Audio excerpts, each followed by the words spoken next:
만복의 근원 하나님 함께 부르겠습니다. 만복의 근원 하나님, 온 백성 찬송 드리고 저 천사여 찬송하세. 찬송 성부 성자 성령 아멘.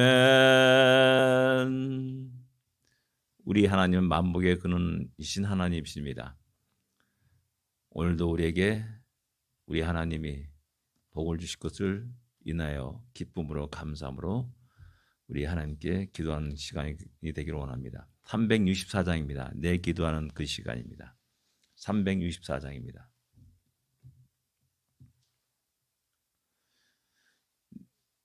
내 기도하는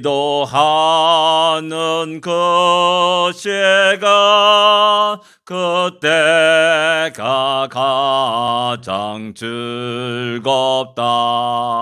이 세상 근심 걱정에 얽매인 나를 부르사 내 진정서원 주 앞에 낱낱이 바로 아뢰요. 큰 불행 당해 슬플 때 나 위로받게 하시네. 내 기도하는 그 시간 내게는 가장 귀하다. 저 광야 같은 세상을 끝없이 방황하면서 위태한 길로 나갈 때 주께서 나를 이끌어 그 보좌 앞에 나아가 그 은혜 받게 하시네. 내 기도하는 그 시간 그때가 가장 즐겁다. 이제껏 지은 건재로 내 마음 심히 아파도 참마음으로 뉘우쳐 다 섬김없이 아뢰며 주 나를 위해 복배로 그 은혜 부어주시네. 내 기도하는 그 시간 그때가 가장 즐겁다. 주 세상에서 일찍이 저 요란한 곳 피하여 빈들에서 나 산에서 온 밤을 태워 지내사 주 예수 친히 기도로 큰 본을 보여주셨네. 아멘. 우리 이 기도 시간이 가장 즐겁고 기쁘고 감사한 시간이 되기를 원합니다. 신앙 고백드리겠습니다. 전능하사 천지를 만드신 하나님 아버지를 내가 믿사오며 그 외아들 우주 예수 그리스도를 믿사오니 이는 성령으로 잉태하사 동정녀 마리아에게 나시고 본디오 빌라도에게 고난을 받으사 십자가에 못 박혀 죽으시고 장사한 지 사흘 만에 죽은 자 가운데서 다시 살아나시며 하늘에 올사 전능하신 하나님 우편에 앉아 계시다가 주리로서 산자와 죽은 자를 심판하러 오시리라. 성령을 믿사오며 거룩한 공예와 성도가 설교하는 것과 죄를 사하여 주는 것과 몸이 다시 사는 것과 영원히 사는 것을 믿사옵나이다. 아멘. 하나님의 말씀입니다. 마태복음입니다. 마태복음 21장입니다. 18절부터 22절까지 같이 읽겠습니다.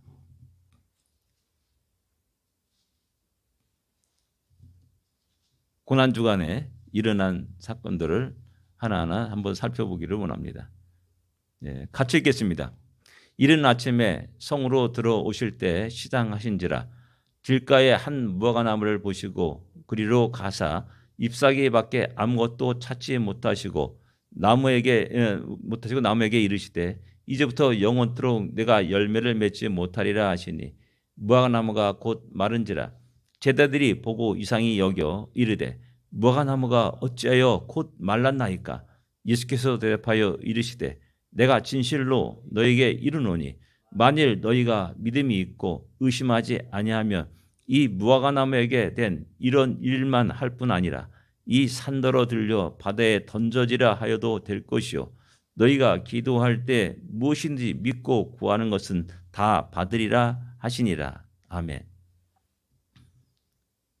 우리가 잘 알고 있는 말씀입니다. 근데 가만히 이게 따져보면은, 생각해보면은 참 우리를 당황스럽게 하는 또 말씀이기도 합니다. 어쩌면 절망감도 안겨줄 수도 있습니다. 왜냐? 마지막 때 너희가 기도할 때 무엇이든 믿고 구하는 것은 다 받으리라. 너희가 이 산더러 들려 바다에 던지게 하려도 되리라. 야, 이게 아직 내 앞에 이런 일은 없었습니다. 야, 이걸 어떻게 내가 받아들여나? 그래, 오늘도 이제 산더러 들었어요. 야, 바다에 던져라! 외치면서 살 것이냐? 아니면 무엇인지 구하는 대로, 믿고 구하는 대로 받으리라 했는데, 그래, 주여, 이거 주시옵소서, 저거 주시옵소서, 재벌이 되게 하시옵소서. 그러면 과연 나에게 그것이 이루어질까 하는 그런 퀘션 마크를 붙이게 됩니다. 날마다 우리가 연약한 자들을 위해서 기도합니다. 또 여러 가지 우리 문제 놓고 기도합니다. 근데 과연 그것이 이 말씀대로 다 이루어지냐라는 겁니다. 그럴 때 우리 신앙인의 좌절과 절망이 일어나는 겁니다. 그러니까 알면서도 어렵고 쉬운 것 같은데도 결코 쉽지 않은 말씀이 오늘이 말씀이라 할 수가 있습니다. 이른 아침에 성으로 들어오실 때 시장하신지라 라고 이렇게 말씀하고 있습니다. 아침을 안 드신 겁니다. 베다니 사람들이 가난해가지고 아침을 드리지 못한 것인가? 그렇지는 않을 거라고 생각합니다. 아침 일찍 우리 주님이 일어나십니다. 제자들도 잠자다가 주님 왜 일어나십니까? 하고 다시 주님이 일어나시는데 계속 잠자서 제자들이 어디 있습니까? 같이 일어나야 되지 않습니까? 주님 아침 먹고 나가야 되는데 왜 아침도 안 먹고 나가십니까? 주님이 그렇게 함께 제자들과 함께 일찍 일어나셔서 아침도 드시지 않고 예루살렘 성으로 들어오게 되시는 겁니다. 이런 행동들은 결코 그냥 아무 생각 없이 하는 행동이 아니라는 겁니다. 분명 어떤 목적을 가지고 있고 특별히 제자들을 향한 어떤 귀한 목적을 가지고 있음을 알 수가 있습니다. 이 당시 제자들의 어떤 마음이겠습니까? 바로 앞에 수많은 사람들이 호산나 다윗사손이여 라면서 외쳤습니다. 그리고 예루살렘에 입성하셨습니다. 어떤 승리자의 입성 같은 그런 수많은 사람이 환호성이 있었습니다. 야, 이제 조금만 있으면은 우리에게 큰 영광이 있으리라. 제자들은 언제나 가다가 막 길 가다가 누가 크냐, 누가 더 공로가 크냐, 뭐 이런 논쟁을 벌이면서 주님을 따라왔습니다. 그런 제자들을 보면서 우리 주님은 다시 그들에게 이야기하고 말씀하고 또 가르치시는 겁니다. 일찍 일어납니다. 그리고 시장한 몸으로 예루살렘에 들어갑니다. 그리고 그들을 무화과나무에게로 인도하십니다. 무화과나무가 잎사귀가 무성했습니다. 다 모두가 기대를 했습니다. 마가복음은 아직 무화과 때가 아니다 라고 말씀하십니다. 그러나 무화과 때가 아니지만은 잎이 무성한 것을 볼 때 거기서 무엇인가 얻을 것을 기대해야 했습니다. 왜? 잎과 함께 무화과 열매가 이게 나오니까는. 제자들도 시장 안 속에서 어쩌면 그런 기대를 가졌을 겁니다. 근데 가서 보니까는 실망이 일어납니다. 아무것도 없습니다. 아무것도 없습니다. 자기들의 시장길을 해결해 줄 만한 어떤 것도 없었습니다. 실망이죠. 이 작은 실망이 확대되면은 절망이 되는 겁니다. 우리가 바라는 것, 우리가 생각하는 것, 계획하는 것, 그런 모든 것들이 아무것도 이룰 수 없다는 것. 그런 것을 만날 때마다 신앙인들은 절망하게 됩니다. 특별히 제자들은 더욱더 큰 절망에 빠질 수가 있습니다. 왜? 너무나 큰 생각을 갖고 있었거든요. 주님이 나라가 임하시면 우리가 한 자리 차지할 것이다. 나를 좌정승시켜주고 우정승시켜주소서라고 요한과 야고보는 요청하기도 했습니다. 그런 큰 꿈을 가지고 있고 야망을 가졌는데 이 야망은 얼마 안 있다가 좌절로 바뀌게 됩니다.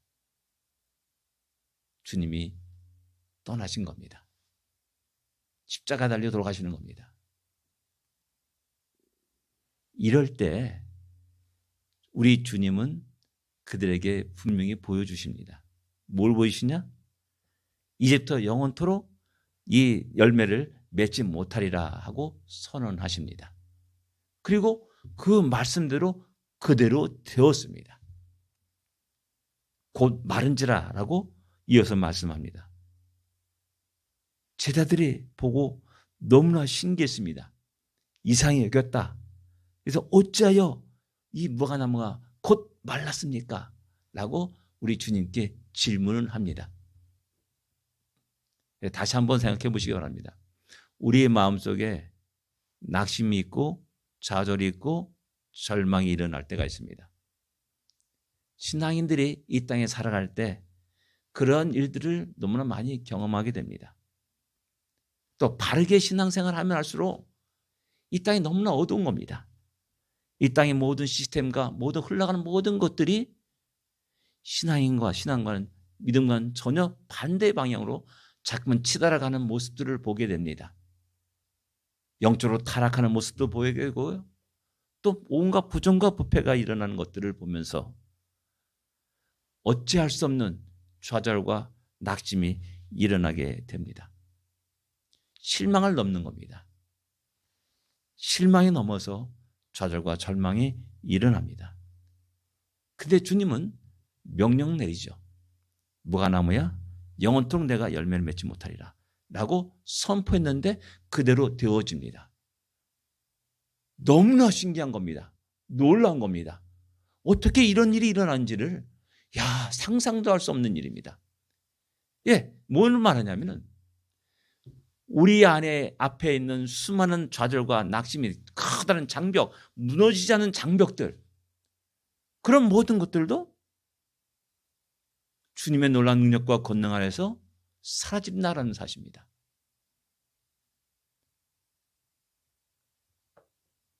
그래서 그 다음에 나타난 말씀이 예수께서 대답하여 이르시되라고 말하면서 믿음 갖고 의심하지 아니하면 이 무화과나무가 된 것 이런 것 뿐만 아니라 이 산더러 바다에 던지라 하면은 그대로 될 것이다 라고 이렇게 이야기하면서 기도에 대해서 이야기하는 겁니다. 무엇이든지 믿고 구하는 것은 다 받으리라. 이게 뭐라냐면 믿음의 사람들의 권세를 우리에게 이야기해 주고 있는 겁니다. 권세입니다. 권세.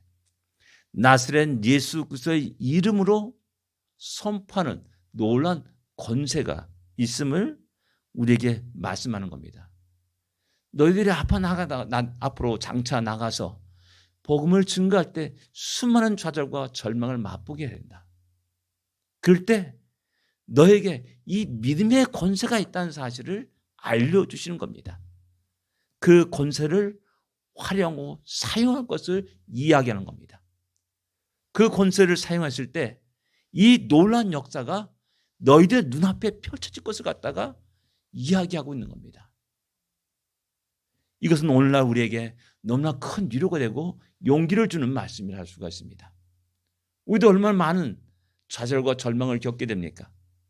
두려움과 걱정과 근심이 우리의 마음을 지배할 때가 너무나 많이 있습니다.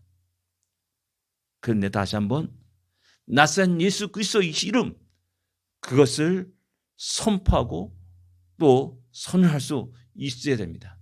그 이름 속에 권세가 있습니다. 최근에 유튜브에서 보면은 포크레인 운전하는 신기한 장면들을 이렇게 많이 보게 됐습니다. 조그만 사람이 포크레인 탁 움직이면서 땅도 파고요. 또 건물 4층, 5층짜리 건물도 무너뜨리고요. 아주 다양하게 하는. 자기 자신은 뭐 돌만에 이만한 발덩어리 하나 들어올 만한 힘 하나도 없습니다. 근데 손 하나 까딱까딱하면서 다 하는 겁니다. 이게 뭡니까? 권세입니다. 믿음의 권세입니다. 나중에 사도행전 보면은 이 믿음의 권세를 가지고 베드로는 외칩니다. 내 가진 것 근가 은은 없으나 나사렛 예수 그리스도 이름으로 너희 뭐 하노니? 일어나 걸어라. 와, 놀랍게 40도 안전병 있는 사람이 일어납니다. 아나니와 삽비라가 살짝 자기 밭을 돈을 감추고 이거 다 팔아서 드립니다 라고 했을 때 그들을 너희인 성령을 속인 자다 라고 선포했을 때 그 생명이 다 끊어진 게 되는 겁니다. 애니란 여인이 중풍병자로 누워 있습니다. 그를 일으켜 세웁니다. 도르가라는 여인이 죽었습니다. 그런데 그것도 일으켜 세웁니다. 이 놀라운 역사가 그들 눈앞에 펼쳐지게 되는 겁니다. 도저히 우리 인간의 이성으로는 상상할 수 없는 일들이 펼쳐지게 되는 겁니다. 바로 이를 위해서 주님 아침 일찍 일어나셔서 배고픈 아침도 안 드시고 나와서 끌고 나와서 무화과 나무 앞에 서게 되는 겁니다. 너희가 이 권세를 가지고 세상을 나갈 것이고 모든 나라와 백성들에게 땅까지 이르러 주님의 증인이 될 것을 이야기하고 말씀하는 겁니다. 오늘 이 말씀은 우리에게도 동일한 말씀입니다. 우리에게 주어진 하루, 우리에게 주어진 남은 우리들의 인생 속에서 수많은 좌절과 절망을 맛볼 때 다시 한번 이 믿음의 권세, 이 기도의 권세, 나사렛 예수 그리스도의 이름을 선포할 수 있는 우리가 되기를 원합니다. 그럴 때 놀랍게 역사하시는 것들을 경험하게 될 겁니다. 우리 눈앞에 그것이 펼쳐지는 것들을 보게 될 겁니다. 그래서 다시 한번 온전히 우리가 함께 영광을 돌리는 우리 모두가 되기를 기도합니다. 기도하겠습니다. 하나님 아버지 은혜를 감사합니다. 우리를 왜 이 밤에, 이 아침에, 이른 아침에 깨워주셨습니까? 우리를 왜 이곳에 나오게 하셨습니까? 또 주님의 말씀을 들려주십니까?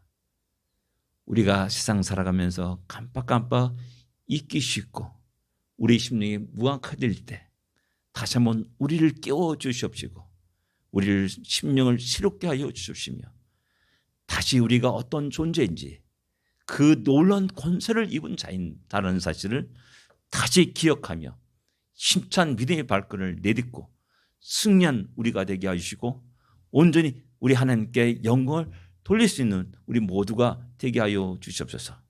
예수님으로 간절히 기도드립니다. 아멘. 하늘에 계신 우리 아버지여, 이름이 거룩히 여김을 받으시오며 나라의 마옵시며 뜻이 하늘에서 이루어진 것 같이 땅에서도 이루어지리이다. 오늘날 우리에게 일용할 양식을 주옵시고 우리가 우리에게 죄진 자를 사하여 준 것 같이 우리 죄를 사하여 주옵시고 우리를 시험에 들지 말게 하옵시며 다만 하겠소 구하옵소서. 이게 나라와 권세와 영광이 아버지께 영원히 싸움나이다. 아멘. 승리하십시오. 복된 하루가 되십시오.